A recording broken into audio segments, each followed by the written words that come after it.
কোন সেনাবাহিনী, যে সেনাবাহিনী 2024 সালের আগস্টের শুরুতে প্রকাশ্যে বলেছিল আমরা দেশ রক্ষার্থে, দেশের জনগণের কল্যাণে, দেশের জনগণের জান মাল নিরাপত্তার জন্য নিয়োজিত, আমরা দেশের জনগণের প্রতিপক্ষ হতে পারবো না, দেশের জনগণের উপরে নির্যাতন নিপীড়ন এবং যুদ্ধ বা গুলি অস্ত্র ত্যাগ করতে পারবো না, সেই সেনাবাহিনীর নাকি অন্য কোনো সেনাবাহিনী গোপালগঞ্জে 2025 সালের 16 জুলাই যে নির্মম নিষ্ঠুর নির্দয়াহীনভাবে কৃষক, শ্রমিক, রিক্সা চালক, ছাত্র, আবাল বৃদ্ধ কেউ তাদের হাত থেকে রক্ষা পায়নি।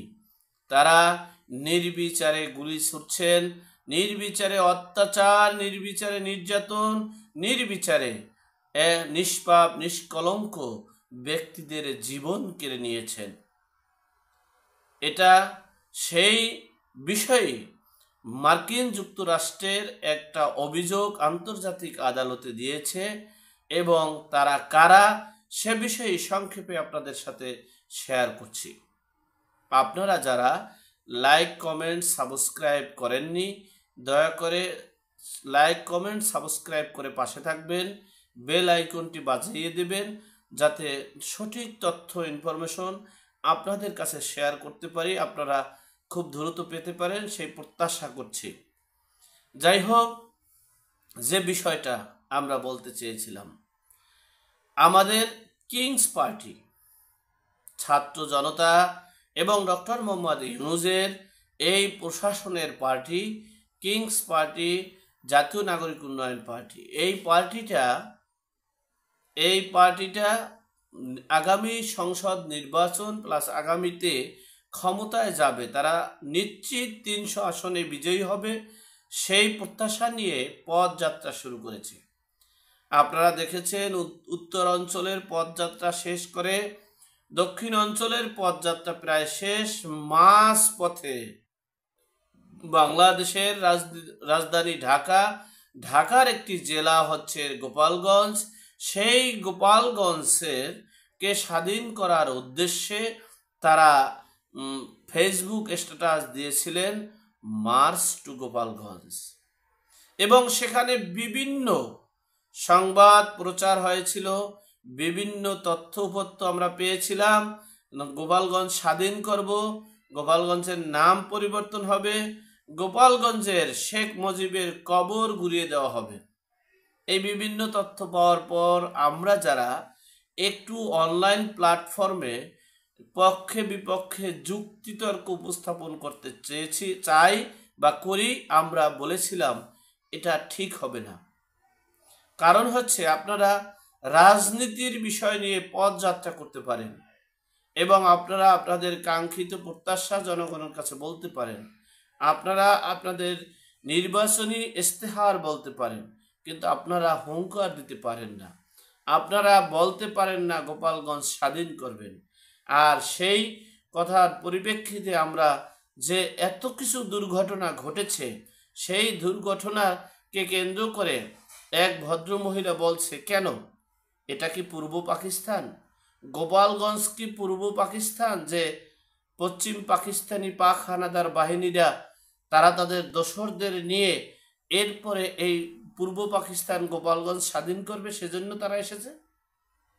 যাই হোক, মূল বিষয়টা হচ্ছে সেই কিংস পার্টির এনসিপির নেতারা এখানে মঞ্চে আসছে, আসার পর যখন একটা মীমাংসিত ইস্যু, যেটা বিশ্বের সকল রাষ্ট্র জানে, একটা স্বাধীনতার 1971 সালের মহান মুক্তিযুদ্ধ তথা এই বাংলার রাষ্ট্রনায়ক বঙ্গবন্ধু শেখ মুজিবুর রহমান, সেই শেখ মুজিবুর রহমানকে নিয়ে যদি কটূক্তি করে, তাহলে কোনো মানুষ, কোনো সর্বসাধারণ মানুষ বসে থাকতে পারে না।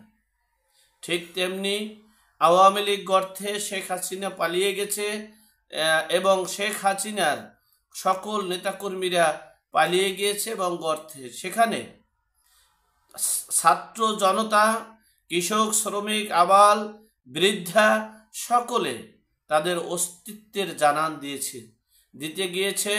তারা তাদের জীবনকে বাজি রেখে তারা এই কথাটার প্রতিবাদ জানানোর জন্য মূলত মাঠে নামছিল।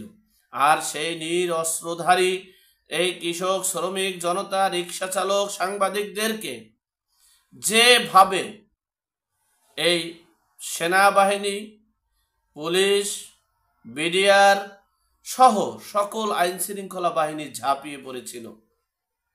আপনারা দেখেছেন, প্রকাশ্যে বলেছে, তোমরা যুদ্ধের যে অস্ত্র, যে সরঞ্জামাদি তোমরা ব্যবহার করো, ঠিক সেই সরঞ্জামাদি দিয়ে গুলি ছুড়ো।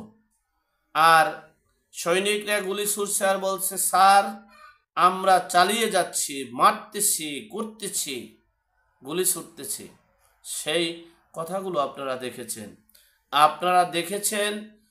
পায়ে বুটের জুতা পায়ে করে এরপরে বুকের উপরে এমনভাবে নির্যাতন নিপীড়ন করেছে যতক্ষণ পর্যন্ত তার দেহ থেকে প্রাণ আলাদা না হয়েছে ততক্ষণ পর্যন্ত তাকে নির্যাতন করা হয়েছে। এই সেনাবাহিনী কোন সেনাবাহিনী? যে সেনাবাহিনী বলেছিল যে আমরা জনতা, ছাত্র জনতা, কৃষক, শ্রমিকদের, বাঙালিদের উপরে ঝাঁপিয়ে পড়তে পারি না, আমাদের নিয়োগকারী তারা। সেই সেনাবাহিনী কি এই জীবনগুলো কেড়ে নিয়েছিল? এরপরে দেখেন, আমাদের প্রধান উপদেষ্টা বক্তব্য দিয়েছেন যে শান্তিপূর্ণ সমাবেশ করতে গিয়েছিল এনসিপি, তাদের উপরে হামলা চালিয়েছে।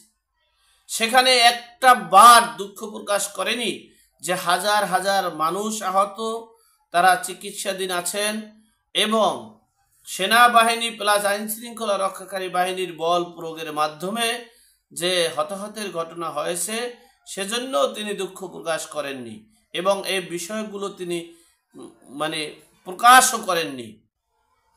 সেনাবাহিনী থেকে বলা হয়েছে শুধুমাত্র বল প্রয়োগ করেছিল, কিন্তু তারা যে নির্মম, নিষ্ঠুর, নির্দয়ভাবে জীবন কেড়ে নিয়েছিল সেটা কি তারা বলেছে?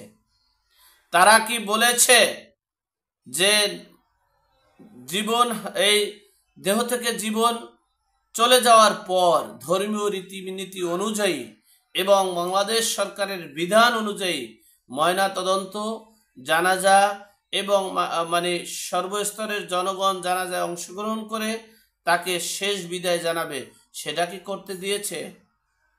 দেওয়া হয়নি। সেটা কেন দেওয়া হয়নি?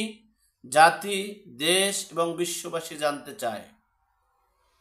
দেওয়া হয়নি। তাদেরকে ঘরে গিয়ে বাড়ি গিয়ে তল্লাশি করে গ্রেপ্তার চালানো হচ্ছে। এই সারা বাংলাদেশ থেকে আইন শৃঙ্খলা বাহিনীকে এনে মাত্র এই 10 লক্ষ লোকদেরকে প্রোটেকশন দেওয়ার জন্য সম্ভবত প্রায় 5 লাখ অস্ত্রধারী সকল আইন শৃঙ্খলা বাহিনী বেষ্টনী করে রেখেছে এই পূর্ব পাকিস্তান গোপালগঞ্জ। আপনারা বলতে পারেন এটা আমি বলি নাই, এটা বলেছে ওই যে ভদ্র মহিলা, স্বজন হারা বেদনার শোকাহত হয়ে তিনি বলেছেন এই পূর্ব পাকিস্তান গোপালগঞ্জকে স্বাধীন করতে এসেছে কারা। যাই হোক, এরপরে সকল তথ্য উপত্য আন্তর্জাতিক গণমাধ্যমে পাওয়ার পর তারা ব্রিটিশ এক সংস্থা, তারা এই আন্তর্জাতিক আদালতে অভিযোগ দায়ের করেছেন বাংলাদেশে সেনাবাহিনীরা নির্মম, নিষ্ঠুর, নিরস্ত্রধারী সাধারণ জনগণের উপরে ঝাঁপিয়ে পড়ে তাদেরকে হতাহতের ঘটনা ঘটাইছে। এমনকি আমাদের বিশিষ্ট আলোচক, অনলাইন অ্যাক্টিভিটিস এই ডক্টর মুফাসসিল ইসলাম পরিসংখ্যান করে বলেছেন, যদি জুন জুলাইয়ের আন্দোলনে যদি 1 মাসে যদি এই স্নাইপার অস্ত্র সহ যারা সেনাবাহিনীতে চাকরি করেছে অপরাধের কারণে চাকরিচ্যুত হওয়ার কারণে তারা সেই সেনাবাহিনী এবং র্যাবরা তারা এই আন্দোলনের ভিতরে ঢুকে স্নাইপার অস্ত্র ব্যবহার করার মাধ্যমে এবং আওয়ামী লীগের ছাত্রলীগের ভিতরে বিভিন্ন সংগঠনের জঙ্গি হিজবুত তাহরীর সংগঠন ঢুকে এই ছাত্র জনতার উপরে হামলা করে তাদেরকে হতাহতের ঘটনা ঘটাইছে। সেখানে এক মাসে গণমাধ্যম 900-র মতো প্রকাশ করতে সক্ষম হয়েছে। যদি এক মাসে 900 হয়, সেই পরিসংখ্যানে এই ডক্টর মুফাজ্জল ইসলাম বলেছেন গোপালগঞ্জে সে হিসেবে প্রায় 12,000 এই ছাত্র জনতা, এই নিরস্ত্রধারী জনতা, অসহায় জনতারকে হতাহতের ঘটনা ঘটাইছে এই সেনাবাহিনী। কার নির্দেশে, কিসের নির্দেশে, কে ছিল আইন শৃঙ্খলা রক্ষাকারী বাহিনীর ভিতরে? আমরা দেখতে পেরেছি আইন শৃঙ্খলা রক্ষাকারী বাহিনীর যেই কন্ট্রোল বক্স, সেখানে আমাদের বিশিষ্ট এবং সর্বোচ্চ জ্ঞানী, গুণী এবং ক্ষমতাধর উপদেষ্টা আসিফ মাহমুদ সজীব ভুঁইয়া তিনি কফি খেয়ে দিক নির্দেশনা দিয়েছিলেন। এমনকি সকল তথ্য উপাত্ত বের হতে চলেছে আন্তর্জাতিক গণমাধ্যম, এমনকি আমাদের বিশিষ্ট পরিচিত এবং আন্তর্জাতিক গণমাধ্যমের সাংবাদিক জুলকার নায়েক বলেছেন এই অপরাধ কে করাচ্ছে, কারা এই অপরাধের সাথে জড়িত, এবং ডক্টর মোহাম্মদ ইউনূস সাহেবকে বলেছেন যে এই অপরাধ, এই সেনাবাহিনী কার হুকুমে, কার নির্দেশে, কিভাবে এই হত্যাকাণ্ড ঘটাইছে, এটা কিন্তু বিশ্ববাসী দেখছে। আপনি কি এটার তদন্ত করে বিচার করবেন নাকি কোন পথে হাঁটবেন? এখন এ পর্যন্ত। ভালো থাকবেন, সুস্থ থাকবেন, নিরাপদে থাকবেন। দেখা হবে আগামী পর্বে।